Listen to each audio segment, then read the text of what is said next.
Assalamualaikum warahmatullahi wabarakatuh. Bismillahirrahmanirrahim. Allahumma sholli wa sallim barik ala sayyidina Maulana Muhammadin wa ala alihi washabihi ajmain amma ba'du. Yang sangat kita hormati bersama Al-Habib Profesor Dr. Kiai Haji Quraish Shihab, wonten Profesor Dr. Al-Habib Kiai Haji Said Aqil Al-Munawwar, wonten Kiai Haji Hamid, wonten niki tiyang sing ngatur-ngatur nih. Mas Faryono sama ini Kiai Haji siapa ini? Belum Kiai ini kayaknya Ali Ramdhani ini. Niki wonten Nyai Ida, wonten niki dulur-dulur kula niki wonten Gus Dar, Gus Hilmin. Monggo bingung bareng-bareng. Saya yakin dari sekian yang didhawono Habib tadi Said Aqil itu yang jenengan ingat hanya dua. Satu bid'ah dolalah sama walad dolin lilin mati. Yang lainnya aku yakin sampean bingung. Itu sudah bingung kok ada orang sepinter itu. Tapi alhamdulillah barokahnya beliau Sayyid, terus kita mau nyaingi itu sudah kecil hati, sudah kalah nasab kalah nasib. Sudah kita yang gampang-gampang saja. Tapi saya serius begini ya, masalah ulumul Quran itu, saya dulu kalau diajarin bapak itu sering beliau cerita, kamu cari sisi ekstrimnya. Sisi ekstrim itu begini, misalnya hudal lil muttaqin, Quran itu petunjuk bagi mereka yang takwa. Orang-orang idealis mengartikan takwa itu adalah orang-orang yang imtithalul awamir wastinabun nawahi. Itu orang ideal. Tapi faktanya Sayyidina Umar itu masuk Islam itu dengar surat Toha hina kana huwa kafir, ketika beliau masih kafir. Beberapa sahabat dulu masuk Islam itu ketika mendengar Quran statusnya masih kafir, sehingga ada bukti bahwa orang tidak muttaqin juga bisa dapat hidayat Quran. Nah barokahnya kita baca banyak Quran itu bukan sekedar hudal lil muttaqin tapi juga hudal linnas.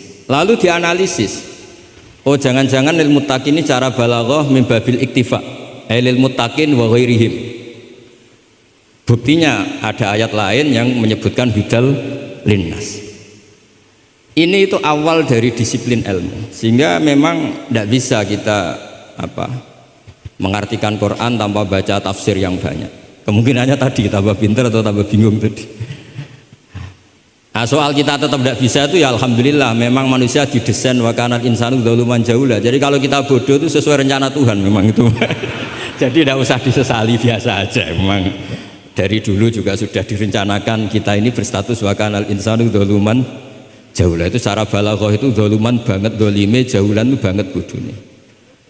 Banget dolimnya itu begini, andaikan kita ini orang baik itu juga nggak mesti baik. Tadi dawuh Pak Quraisy itu saya sering memberi analogi.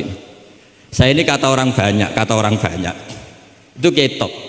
Kalau diundang di kampung musola penceng itu kalau datang kata orang-orang itu tawaduk, tapi kata kiai setempat itu mangan jatah kiai cilik Gus ini.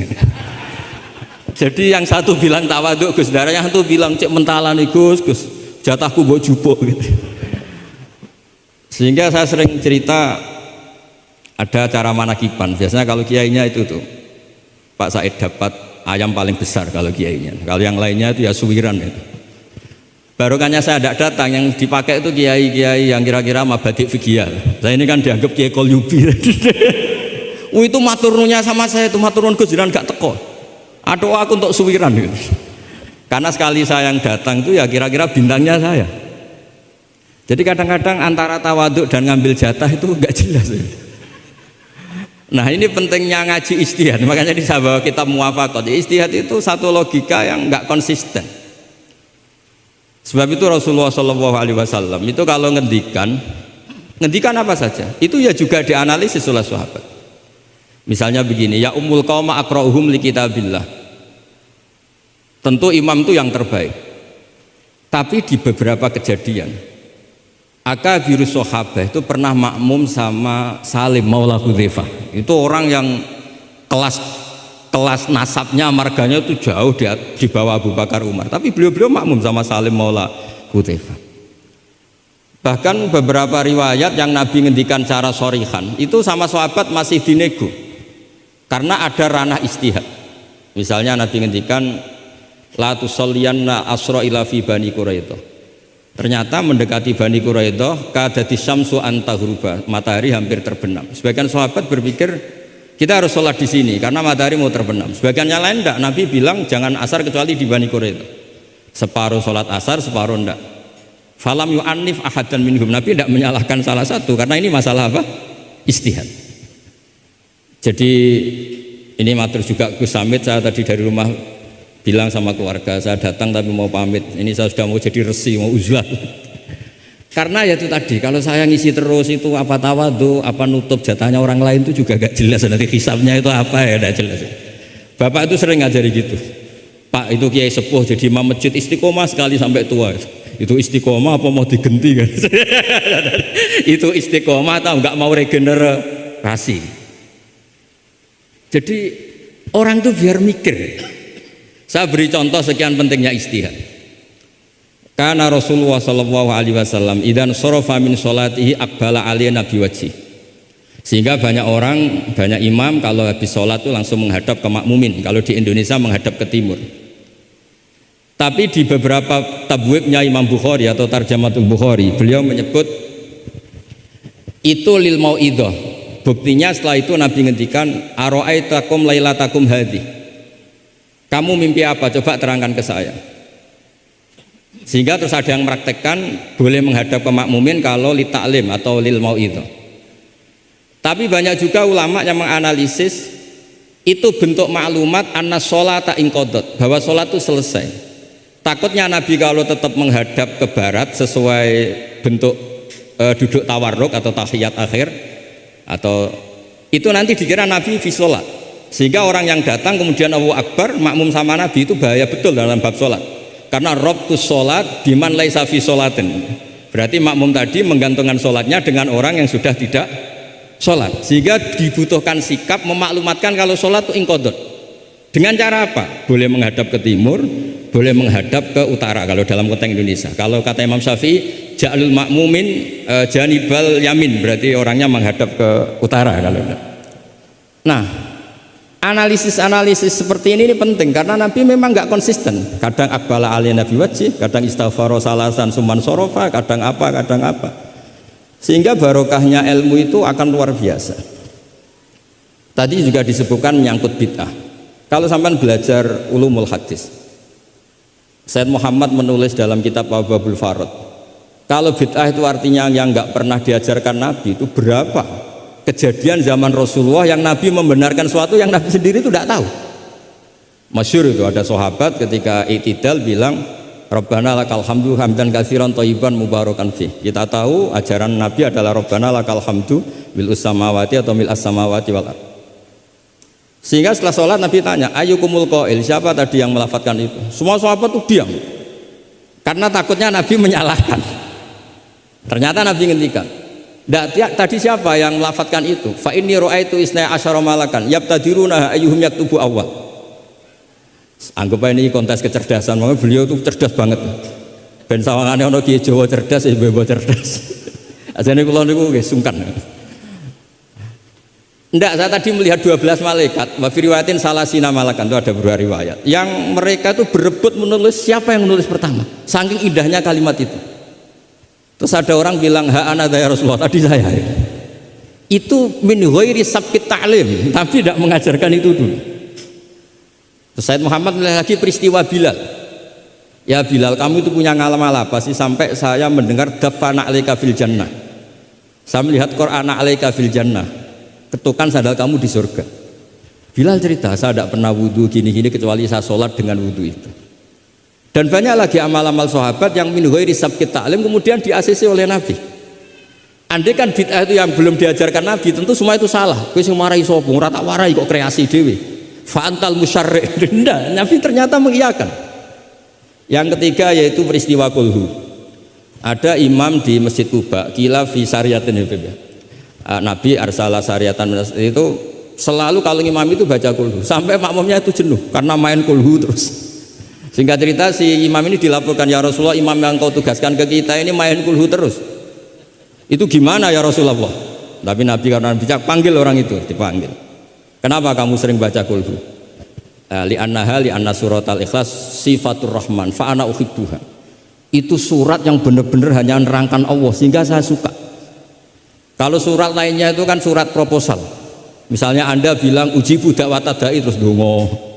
Banyak sifatnya Allah yang kamu suka itu karena terkait Anda. Kalau ini enggak ada yang terkait kita, murni tentang Allah sehingga saya suka. Makanya disebut suratul Ikhlas. Kalau Anda baca Ar-Rahman mesti terus hanya irhamna. Anda baca Ghafur terus ighfir lana. Jadi kepentingan Anda langsung diungkapkan.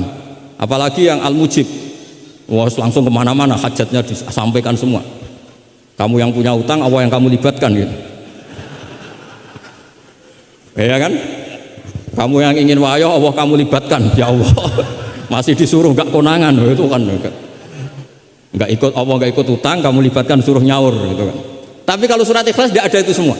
Tidak ada Mujib, tidak ada Rahman, tidak ada, pokoknya tentang Allah saja. Maka saya suka. Sehingga disebut surat Ikhlas, karena orang baca surat Ikhlas itu pasti ikhlas karena ada terkait tentang kita.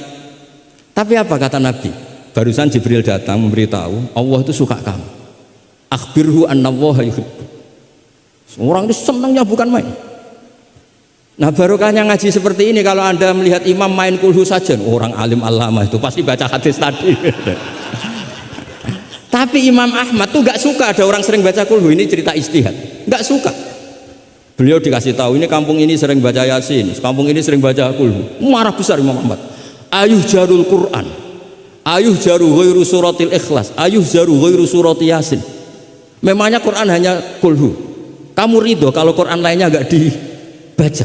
Kamu ridho kalau surat lainnya gak populer, yang populer Yasin terus? Lam yakun se'unnal Quran mahjura, nggak boleh Quran jadi mahjur, harus dibaca semua. Ya tapi kan kaidah kita ada saja ulama yang mengatakan malaidroku kullu, laidroku kullu, kalau tidak bisa semua ya kullu. Nah, ya istilah-istilah ini yang bikin kita ini ya seneng ya kadang mangkel gitu, karena ya mangkelnya itu kok mereka yang ulama tidak kita itu. Ya kadang-kadang mangkel itu. Ya mangkel seneng gitu. Saya itu pengagum kitab usul karena mbah saya itu al-usuli. Yang saya seneng ya tadi logika yang dibangun. Tapi saya pastikan al-usuli ini diantara kaidah terakhirnya itu at-takmil idza ada lil asli bil ibtal lam yu'tabar. Jadi at-takmil idza ada lil asli bil ibtal lam yu'tabar. Sehingga kiai-kiai Jawa itu kalau misalnya negur orang sepuh, saya sering diceritani kiai-kiai kampung itu ada orang sujud tuh gini, Beb. Setelah ditegur, Mbah kalau gini lebih sah, nggak membenari peci malah paginya nggak sholat lagi.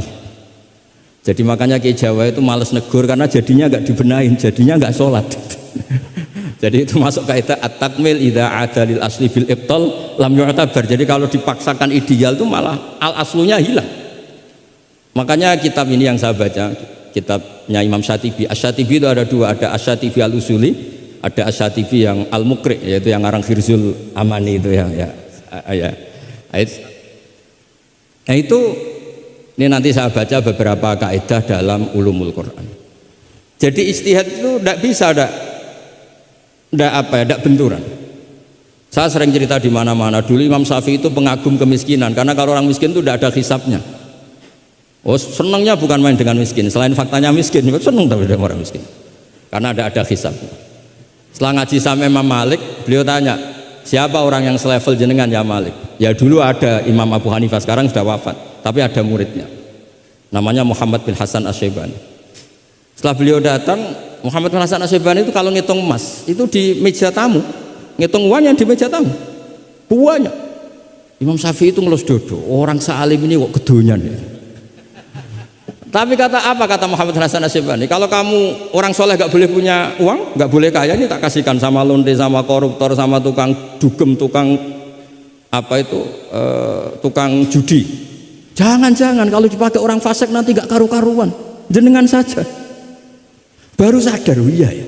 Kalau yang orang soleh kere semua, yang fasik kaya, berarti ada syauqatu dzalim ala soleh. Ada syauqatu dzalim. Kayak apa bahayanya? Ada saltonatul fasik ala soleh. Semenjak itu Imam Syafi'i itu tuh sampai fatwa berlebihan. Orang Islam yang bisa kaya kok miskin haram. Kuat beli Alphard kok beli carry tua haram, terus berlebihan. Kalau Gus Ilmi kuat jabat kok ndak haram. Pokoknya terus ekstrim sampai al-Islam ya wala yulale. Terus kata kiai-kiai Jawa yang alhamdulillah banyak yang miskin juga, komentarnya lucu, wes ngerti Mbah, cuma ora kelar. Artinya punya selera kaya itu kita sudah punya, jangan haramkan, semuanya tahu kok, cuma nggak mampu, jadi udah salah no. Tapi barokahnya itu Imam Syafi'i menjadi tahu bahwa bukan sekedar apa ahyini miskinan wa amitni miskinan, tapi Nabi juga pernah ngendikan nikmal malu soleh lil mar'is soleh. Bahkan Imam Syarani ngendikan kamu murid-murid saya harus jadi orang kaya. Kenapa Imam Syarani? Bukankah kita disuruh zuhud?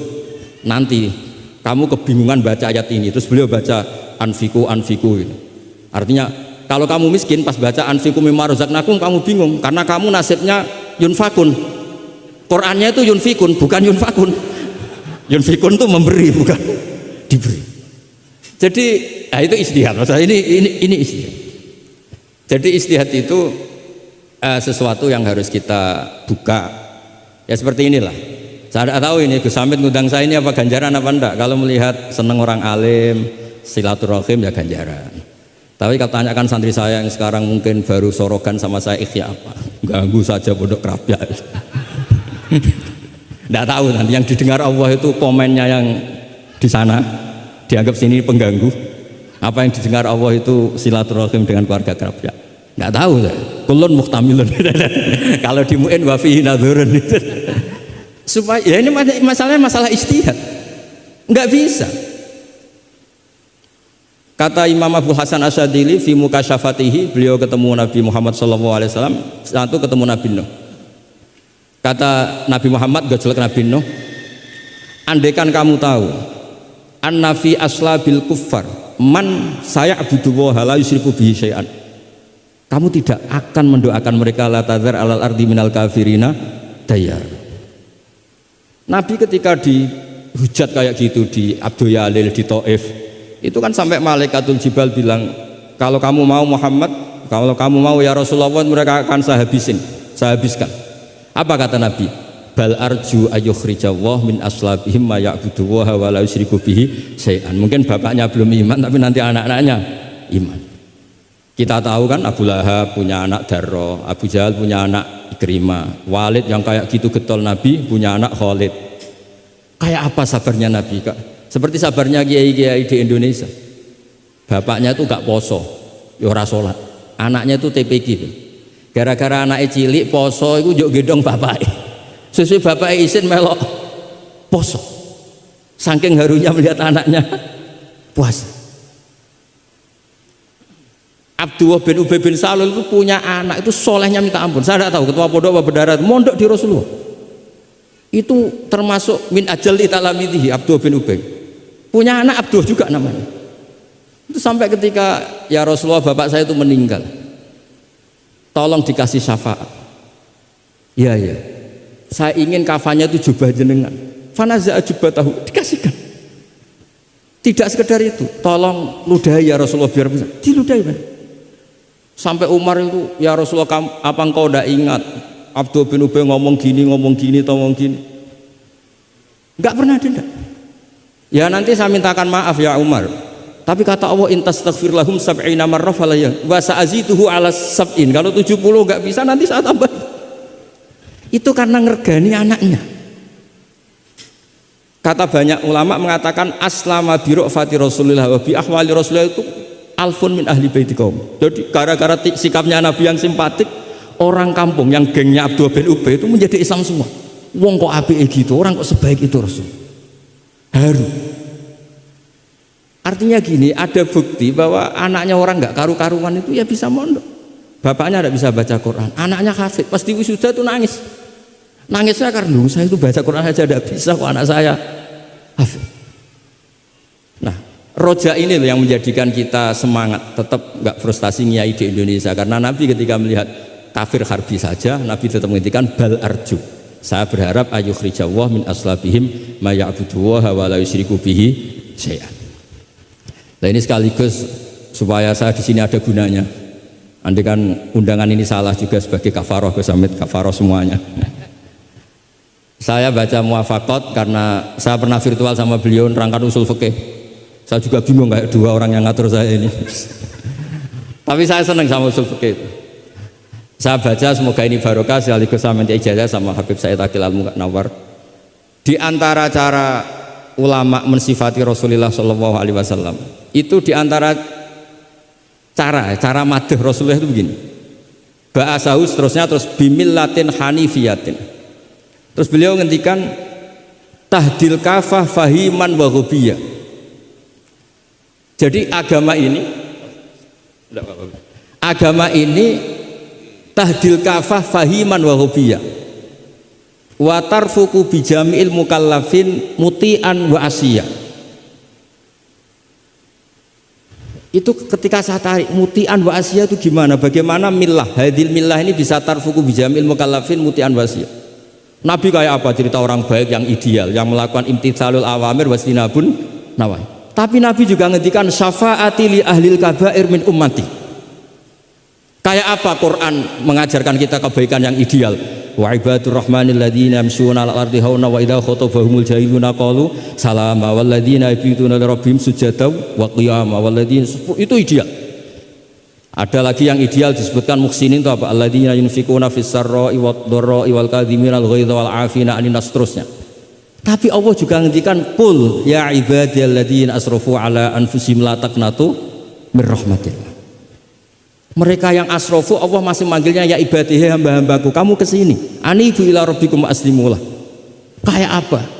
Hadhil millah tarfuku bijamil mukallafin muti'an wa asiyah.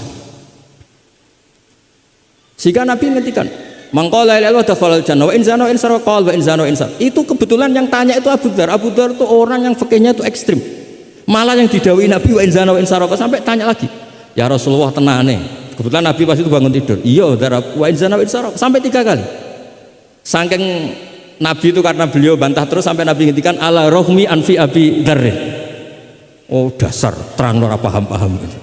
Abu Dzar terus bilang wa in rohima anfu Abi Dzar. Meskipun begitu saya puas karena sudah mengkonfirmasi sampai 3 kali.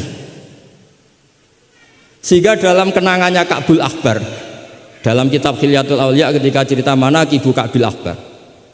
Ka'bil Akhbar ini orang ahli kitab yang maunya Islam itu terlambat karena nunggu data itu kurang 1 menurut dia. Di kitabnya dia itu kan masyhur itu Al-Hadits Tsani an Yasar bin Atha an Ka'bil Akhbar qala alamani abi Taurata illa sifran wahidan kana yahtimuhu wa yudkhiluhu sunduk. Falamma mata abi fatahtuhu fa idzan fihi nabiyyun yakhruju akhir zaman. Maulidu bi Makkah wa hijratu bil Madinah wa sultanuhu bisyam. Ka'bil Akhbar itu tahu Rasulullah itu maulid Makkah ini sudah benar. Wa hijratu bil Madinah sudah benar, tapi beliau tidak menangi ada sultanul Islam bisyam. Sehingga cara beliau data ini kurang 1. Ketika Futuhat Umar menaklukkan Syam dan Islam di Syam menjadi sultanah, menjadi sultan wa sultanuhu bisyam. Singkat cerita dia akhirnya masuk Islam dengan data yang seketat itu. Akhirnya dia jadi penasihatnya Umar bin Khattab, masyhur. Ketika di antara yang diceritakan beliau adalah yalumunani ahbaru Bani Israel. Saya ini ketika ketemu orang-orang ulamanya Bani Israel sering dicibir, disalahkan. Annani dakhaltu fi ummatin farraqahum awalan tsumma jama'ahum. Nah, ini saya ini dikritik, disalah-salahin sama ulama Bani Israel karena saya ini masuk satu komunitas yang gaya pertamanya kayak ada kelompok-kelompok, ada faksi-faksi. Tapi summa jama'ahum, pada akhirnya jadi satu. Terus beliau baca kitab, baca Quran tadi, summa awrasnal kitab alladzina istofaina min ibadina, tadi yang dibaca Profesor Kures. Faminhum dzalimun li nafsi. Gayanya kita ini kita dibagi, ada yang dzalimun li nafsi, wa minhum muqtasid, wa minhum sabiqum bil khairati biidznillah. Tapi kata Nabi, haula kulluhum bimanzilatin wahidah wa kulluhum fil jannah. Tapi ternyata 3 orang ini semuanya di surga. Yang ngajari Quran lelaki sama lelaki, perempuan sama perempuan, dia fil jannah. Tapi kalau di kampung-kampung itu gurunya itu perempuan cantik, ya ada ustadz lelaki, ya agak kepikiran juga. Itu kalau diharamkan tidak jalan, dihalalkan fitnah. Tapi barokahnya agak-agak semu-semu ini yang bisa baca Quran di situ banyak. Ikutnya partai wa akharuna atarafu bidzunubihim khalatu amalan sholihah wa akhara sayyi'ah. Jadi, nah ini cerita saja, nanti bisa ditanya sama beliau. Intinya kalau kita ngaji itu tadi, kita kata Sayyid Muhammad yang paling masyhur, li'annal insan kullamat tasa'a fikruh qalla inkaruhu 'alan nas. Jadi al insan idza tasa'a fikruh qalla inkaruhu 'alan nas. Jadi tadi misalnya ada kiai besar diundang di kampung-kampung terbelakang nggak mau, jangan katakan sombong. Itu tidak membunuh pasaran kiai kampung. Yang datang puji tawaduk, yang nggak datang puji ngasih job, kan enak kan? Semuanya benar.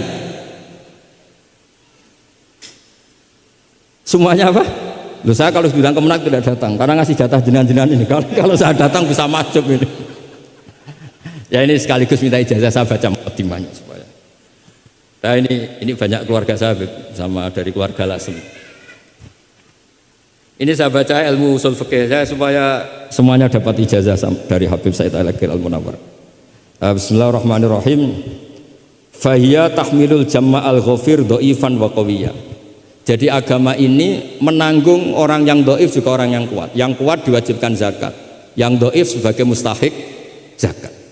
Artinya apa? Agama ini semuanya diuntungkan.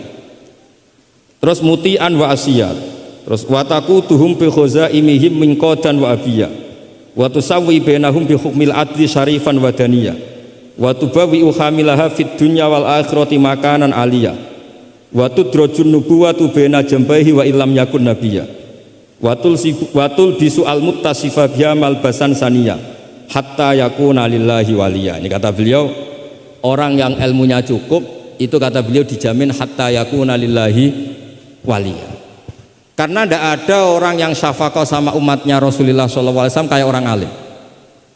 Saya tuh sering dikomplain sama orang-orang idealis. Kalau ada tetangga saya mati yang tiap malam lihat TV ngorok, habis itu bangun subuh, sudah subuh gak jamaah. Itu kan, Gus kenapa anda muji suami saya itu orang baik, padahal malamnya itu mesti lihat TV ngorok tidur. Ya itu kan orang baik. Selama ini kan hanya dibilang dia tarokat tahajud, dia taroka qiyamal lail. Kalau saya bilang huwa tarokal ma'asya kullaha, karena tidur tadi. Susahnya apa sih husnudzon itu?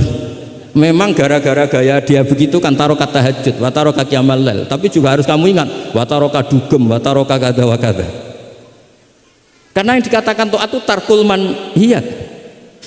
Orang yang taatnya pas-pasan tarkul manhiyat pakai terjaga itu kepikiran. Misalnya ada dangdutan atau ada tontonan apa, lihat dak. Tapi kalau tidur kan bangun sudah selesai.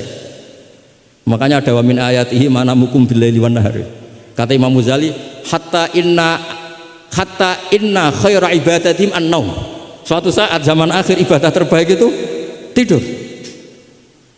Karena kalau bangun ngayal, ketemu orang hasut, ribet. Tapi kalau tidur kan enggak. Lu tidur tuh hebat. Kenapa tidur itu menjadi keramat? Ru'yal anbiya wahyun. Kalau tidak nabi, ru'yal mu'min itu juz'un min sittatin wa arba'ina juz'an minan nubuwah. Itu ada ulama nganalisis gini, kenapa tidur itu objektif? Orang tuh kalau terjaga itu otaknya kan pakai versi Allah tuh diajari. Bayangkan jadi kiai besar terus semua orang hormat.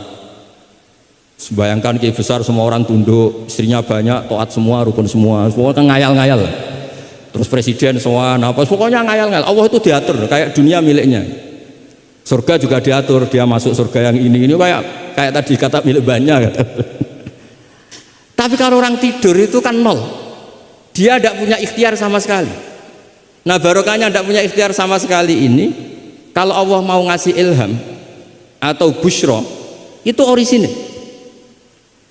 Makanya saya ini jarang wiridan habis sholat, tapi kalau sama tidur tuh wiridan saya banyak. Ini bukan pamer, bukan. Saya sampai apal doa mau tidur. Allahumma rabbas samawati sab'i wa rabbal arsyil azim rabbuna wa rabbu kulli syai'in khaliqul habbi wa nazzala tawratu injiru. Semua panjang. Allahumma amantu bika wa da'tu jamila amal jawami. Gara-gara baca ilmu tadi.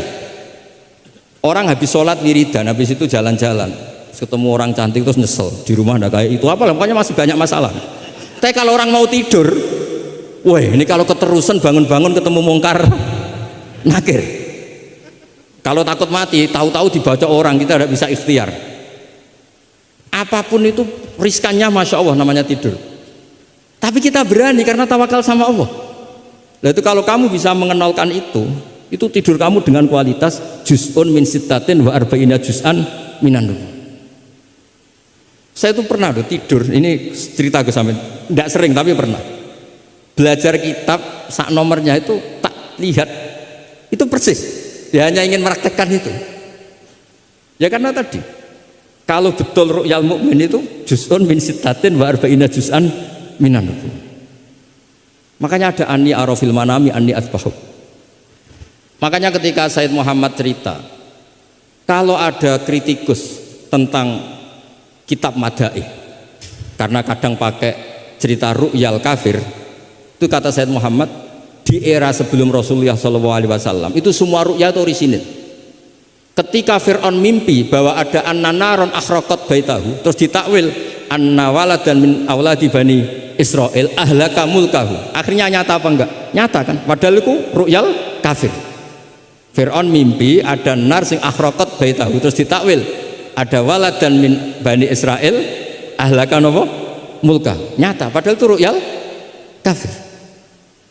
Zaman Azizu Misro mimpi ini aros apa bakaratin siman. Itu juga nyata padahal ru'yal kafir. Sehingga di Dalailun Nubuwah Imam Bukhari sendiri memasukkan komentarnya Heraklius. Di kitab-kitab Madaih juga memasukkan komentarnya Nasturo, Bukhairo memasukkan. Nah, lagi-lagi ini pentingnya ngaji. Tapi kalau Anda tidak ngaji, wah ini omongannya orang kafir, Mas layu tamatu qaulu gini-gini. Lagi-lagi ini barokahnya ngaji. Jadi barokahnya ngaji kita tahu mana duduk perkaranya, mana yang harus musaddaq, mana yang harus mukadzab. Jika kita ngaji disebut al-jarh wa ta'dil. Nah, saya mohon semohon-mohonnya lah bahwa Quran ini kita bawa dengan semua perangkat ilmu. Terakhir saya cerita ilmu balaghah. Ilmu balaghah juga penting. Misalnya secara lahir orang kafir itu misalnya tidak sumun, tidak bukmun. Tapi barokahnya la yasmaul haqqa disebut bukmun misalnya. La yatakallamu bil haqq, la yasma'u. Akan itu kan ada sumum, bukmun, umyun. Sumun berarti apa? La yasma'ul haq, bukmun la yatakallamu bil haq, umyun berarti la yubsirul haq. Sehingga nanti kalau ada ayat wa ja'ala minhumul qiradata wal khanazira wa abadat taghut, andekan tidak ada fakta ada kaum tertentu yang dijadikan khanazir, kita masih bisa pakai tasbih. Tasbih balik adalah yang ada tuh tasbih dibuang. Kalau orang dermawan level 6 mungkin orang bilang masih zaidun kal bahr. Tapi kalau levelnya 9-10 orang akan bilang zaidun bahrun. Kalau ganteng masih pas-pasan zaidun kal badri. Tapi kalau sudah kayak Rasulullah anta syamsun anta badri.